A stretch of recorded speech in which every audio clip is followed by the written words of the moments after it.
Gadd. Welcome to Padova for the 22nd edition of Padova Jazz Festival.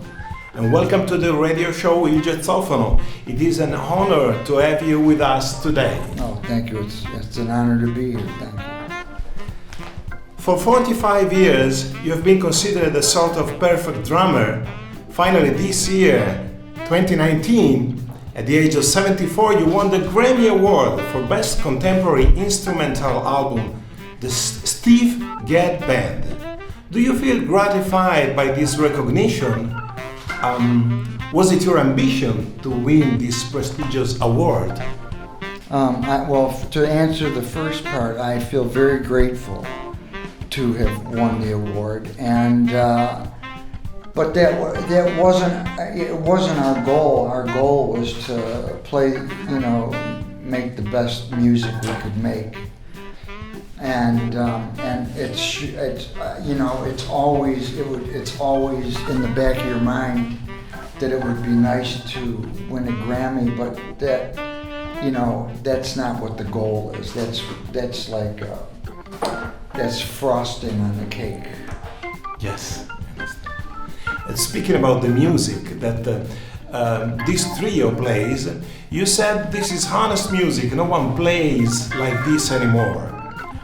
My question is, since no one plays it, what made you think 5 years ago that doing it could have been so successful? Yeah, I didn't. When I started doing it 5 years ago, I didn't know that it wasn't about success. It was about being able to learn how to play with Michael and Dan. They've played together for many years before I met them. So, and it's just to see young musicians that passionate about playing, not playing loud and fast, but just playing music is very nice to be a part of that.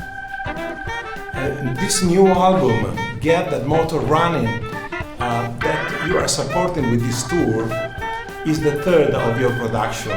You met in 2014, and you have taken your Hammond organ soul jazz sound around the world with many concerts.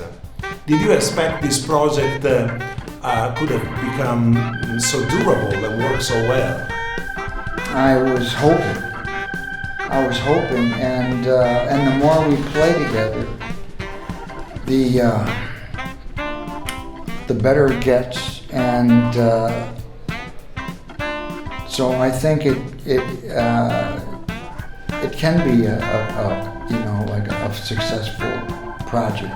I think it can be more successful than it is. I think the music is great. I like Michael and Dan; they're nice men, and hard workers, and so it would be nice to do more with this group.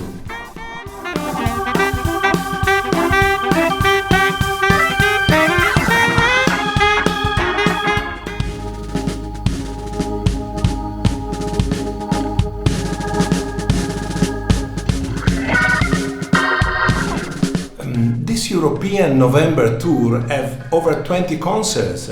Today's concert is the first of the 8 consecutive Italian concerts that you will perform in the next 8 days, a rather intense calendar. Are you satisfied with the welcome that European fans are reserving for you and your new album? Yeah, I'm always satisfied with the fans.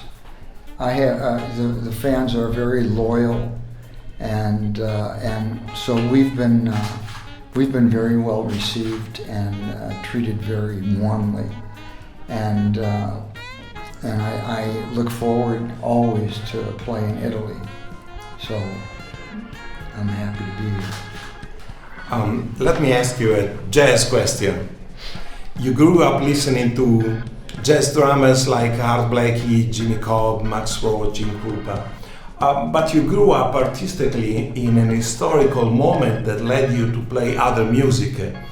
What I want to ask you is if during your career, being able to choose, you would have liked to play more jazz music than you had the chance to do. No, I'm happy doing. I try to be 100% and happy about whatever I'm doing at the time. I think it's important to be into whatever you're doing 100%, and that's what I try to do. So I'm just thinking about this way. Very few drummers have had as strong as influence on music and drums over the past 4 decades as yours. You are one of the most famous and appreciated drummers in the history of music, but the extraordinary thing is that your playing is always so contemporary and projected into the future. And this is also perceived in this trio with Michel Blicher and Dan Hammer, in which you propose a sound that, although it may seem a contradiction, brings you back to your origin and your youth, where it all began. It does. It's reminiscent of, of the dynamics that I played growing up, music that I heard growing up, and it's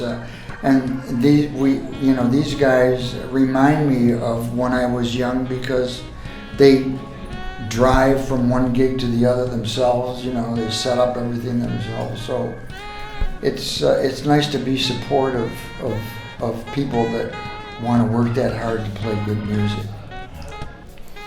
Thank you very much. If you allow me, I would like to ask you a very last question about the music of the 70s. Starting from Paul Simon, Still Crazy After All These Years, and Grover Washington Jr., Wine I choose these 2 great albums where you played to frame ones I personally consider the best years of the history of music, 75 to 80, fantastical musical growth, in which musicians like you could distill the best of a creative force that has remained unmatched in the history of American popular music. Years in which you became the most requested drummer in the American music scene. If you agree with my consideration, what do you think made those years so special? Well, those years were, there was many different types of music happening. It